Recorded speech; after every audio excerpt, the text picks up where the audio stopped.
Olá pessoal, tudo bem? Meu nome é Everton Silva e hoje eu quero discutir com vocês a importância do uso do formato de tabela.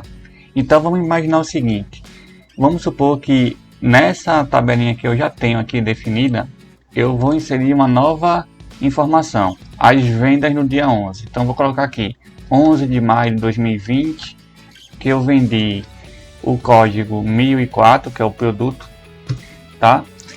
Vendi 4 unidades e, se vocês perceberem rapidinho, ele fez alguns cálculos justamente porque eu tenho algumas fórmulas pré-estabelecidas antes aqui nessas informações anteriores. Então o preço veio de um POQ que eu fiz anteriormente, o total é uma multiplicação do preço de venda versus a quantidade, e aqui ele localiza a semana correspondente a essa data. Perfeito, ele conseguiu entender, porque o Excel, dependendo da versão que você está usando, ele consegue fazer um auto-preenchimento. Mas aí a formatação não foi copiada, né? Então eu precisaria, por exemplo, ou formatar manualmente, ou usar o pincel, né? Dessa forma aqui, pegaria o pincel aqui e aproveitaria, né? Mas aí eu vou perder um tempinho, e a gente sabe que tempo é dinheiro pra gente. Então, o que a gente vai fazer? Vamos usar o estilo de tabela do Excel. Então vou aqui nessa opção página inicial, formatar como tabela, e aí eu tenho várias opções de estilos, certo? Vamos usar isso aqui, vamos aplicar isso daqui, vamos converter esse intervalo de dados em formato de tabela. Quando eu apertar aqui, ele vai dizer o seguinte: você já definiu o local, né? Os intervalos que vai do D5 ao I15, né? Que são essas informações, e aí ele marcou aqui já para mim automaticamente os cabeçalhos. Perfeito, eu já tenho cabeçalhos realmente, então eu não preciso que ele inclua para mim novos cabeçalhos, porque eu já tenho aqui data, código do produto e assim por diante. Eu vou só confirmar e aí ele trouxe para mim esse formato. Perfeito. Qual que é o ganho aqui? Primeiro aqui, se eu colocar agora dia 11 de maio de 2020, que eu vendi no código 1004, ou seja, 3 informações apenas, né? Coloquei a data, o código do produto e a quantidade, né? A minha fórmula foi arrastada para baixo e também a formatação.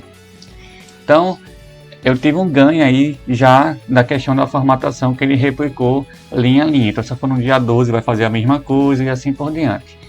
Everton, como é que eu sei, por exemplo, que eu estou no formato de tabela? Primeiro, se você está fora e depois entra na tabela, ele vai inserir aqui em cima a guia design da tabela. Então isso é uma dica já para saber se essa informação aqui está ou não está no estilo de tabela. Então essa é a primeira dica. A segunda é que, se vocês perceberem aqui no canto inferior direito, tem esse botãozinho aqui azul.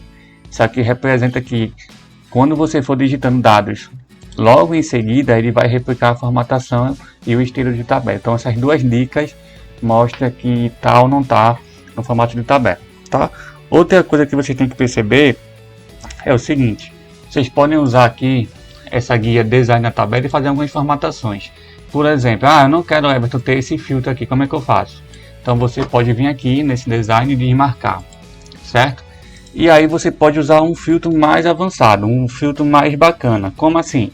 Aqui mesmo em design na tabela, você vai usar essa informação aqui, essa opção, inserir segmentação de dados. Como assim? Eu vou vir aqui, ele vai abrir uma janelinha bem bacana aqui para a gente poder manipular.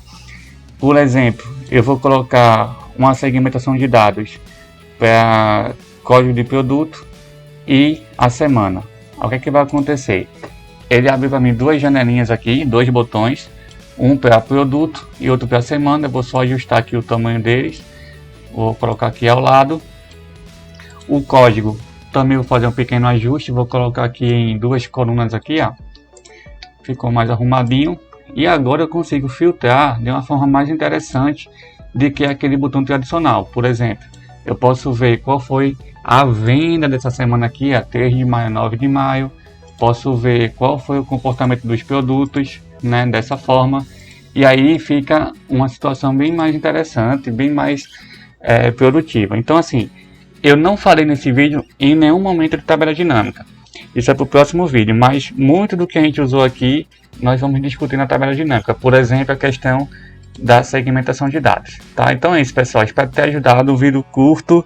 Um abraço e acompanhe os próximos vídeos.